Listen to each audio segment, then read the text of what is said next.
অনেক সময় আমরা কোনো স্কিল থাকা সত্ত্বেও পিছিয়ে পড়ি।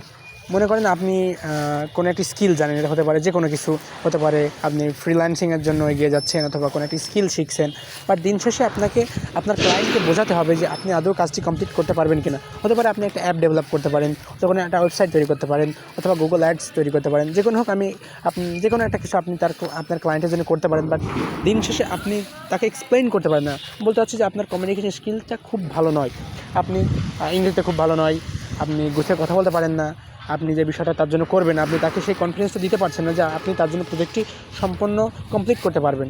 আপনি তাকে সেই কনফিডেন্স দিতে পারছেন না যে সে আপনার ভরসা করতে পারবে।